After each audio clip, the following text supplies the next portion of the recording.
नाव, publicity, सरकारी कामात यश मिळवत नाही. रवी उच्च क्षेत्राने असेल तर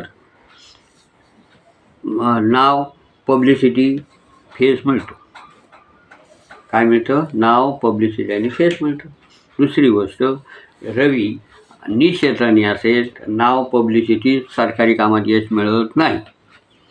तिसरी गोष्ट, रवी रवी जर लवकर उठले, रवी सूर्याला अर्घ्य देणे. निज क्षेत्राने असेल तर रवी सूर्याला काय करणे? अर्घ्य देणे. त्याच्यामुळे आरोग्य चांगलं राहतं. आरोग्य चांगलं राहण्यासाठी सूर्याची उपासना करणे हितावह आहे. किंवा आदित्य हृदय स्तोत्र वाचणे किंवा दररोज वाचणे हितावह. सूर्य सर्वांचा कारकग्रह आहे. सूर्य कसा आहे? सर्वांचा कारकग्रह असल्यामुळं आणि किती अंशाचा आहे ह्याला पण महत्त्व असतं. 0 अंशाचा असेल तर कमी प्रमाणात फळ मिळतं. जास्त डिग्रीचा असेल 0 ते 6 पर्यंत असेल तर 25% फळ देतो. 6 ते 12 असेल 50% फळ देतो. 12 ते 18 असेल तर 100% फळ देतो. 18 ते 25 असेल तर 50% देतो. आणि 25 ते 30 असेल तर 25% फळ प्राप्त होतं. त्याच्यावर परत दुसरी गोष्ट अशी की त्याच्यावर कोणत्या ग्रहाची दृष्टी, पाप शनीची दृष्टी आहे हे पण पाहणं महत्त्वाचं असतं. शनीची दृष्टी असेल तर त्यात अल्प प्रमाणात तो फळ देतो. तिसरी गोष्ट, रवी बुध एकत्र असेल, बुध आदित्य योग होतो. तो 1, 4, 7 आणि 10 असेल तर उत्तम फळ मिळतं. रवी बुध आदित्य योग असल्यामुळं वाचाशुद्धी चांगली असते. उत्तम धनप्राप्ती मिळवते. काय 1, 4, 7, 10 असेल तर अलग लक्षात. दुसरी गोष्ट, रवी भाग्यात असेल तर वडिलांची सेवा करणे हितावह. नसेल तर सूर्याला उपासना करणे गरजेचे असते. काय रवी कारकग्रह असेल 1 असेल, 5 असेल, 9 असेल उत्तम फळ प्राप्त होते. कारण ते गुरुचं घर आहे. कोणत्या घरात? दुसऱ्या घरात असेल तर दुसऱ्या घरात, शुक्राच्या घरात कमी प्रमाण वाचा. दुसरं घर हे कसलं आहे? कौटुंबिक सुखस्थान आहे, अर्थप्राप्ती आहे. काय आणि वाचा ह्या तिन्ही ग्रहावर कोणत्या घरात सूर्याची जर सेकंडमध्ये आहे पण त्याच्यावर पापग्रहाची दृष्टी असली काय होतं? बोलण्यात कळतो. तिसऱ्या घरात जर सूर्य असेल, तिसरं घर हे कोणाचं आहे?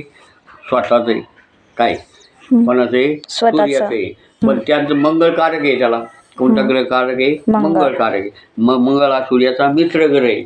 परंतु मित्र ग्रह असल्यामुळं काय होतं? फळ चांगलं मिळतं. भावंडावर प्रेम करणे हितावह.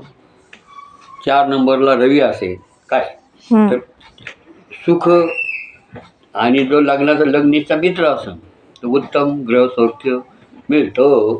फक्त वडिलांची तब्येतीची काळजी घेणे हितावह असते. पण अगर सूर्य वाईट असला तर वडिलांची सेवा करणे.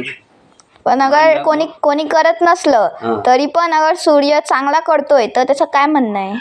सूर्य चांगला असला तर नोकरीमध्ये यश चांगलं मिळतं. आणि कोणाच्या हाताखाली काम करत नाही. बिझनेस व्यवसायात यश देतो. असे पुत्रस्थानात असेल तर पुत्रस्थानी स्वतःचं घर आहे, पंचम स्थान, त्याच्या कोणत्या घराची दृष्टी आहे याच्यावर पण कलाक्षेत्र, काय पुत्रप्राप्ती हे सगळं पंचम स्थानावर पाहिलं जातं. तर रवी तिथं जर चांगला असेल तर ते फळ चांगलं मिळतं. इलेक्ट्रॉनिक्समध्ये हे चांगलं मिळतं. रिपू स्थानात जर असेल पण मध्यम मिळतं. कसं मिळतं? मध्यम. म्हणजे जास्त चांगलं पण नाही जास्त वाईट पण नाही, मध्यम. बुधाच्या घरात आहे. कोणाच्या घरात बसलेला असतो रवी? बुधाच्या घरात मित्रग्रही आहे. परंतु त्याची दृष्टी कशावर पडते? 1, 2, 3, 4, 5 कर्मावर पडते. त्याच्यामुळं कर्म चांगलं होतं. काय चांगलं होतं? कर्म. षष्टम स्थानात असेल तर, सप्तम स्थानात असेल रवी तर वैवाहिक जीवनाला त्रासदायक असतं. वैवाहिक जीवनाला त्रासदायक असतं म्हणजे बाकीचं यश देतो परंतु वैवाहिक जीवन त्याचं खराब. पत्नीला चष्मा वापरणे होतं. अष्टम स्थानात रवी असेल तर शरीराला उष्णतेचे विकार उद्भवतात. आता मला सांगा, अगर आपला रवी हा वीक असला म्हणजे कमजोर असला, त्याचे गुण कमी असले आणि रवीचं दान करणे हितावं. रवीचं काय करायचं, जप करणे, ओम श्री सूर्याय नमः हाचा जप करणे, किंवा रवीचं रविवारच्या दिवशी गहू आणि गुळ दान करणे हितावं. गरिबांना, ब्राह्मणाला. ब्राह्मणाला. आता मला सांगा, तुम्ही कुठे राहतात? तुम्ही कुठे राहतायत? अहमदनगर कॉलनी, मेदनकरवाडी, तालुका खेड, जिल्हा पुणे. ठीक आहे. अगर कोणाला भेटायचं असेल तुमचा सण तर 95 27 280 323 को फोनवर कॉन्टॅक्ट करणे हितावं. ठीक आहे. थँक्यू.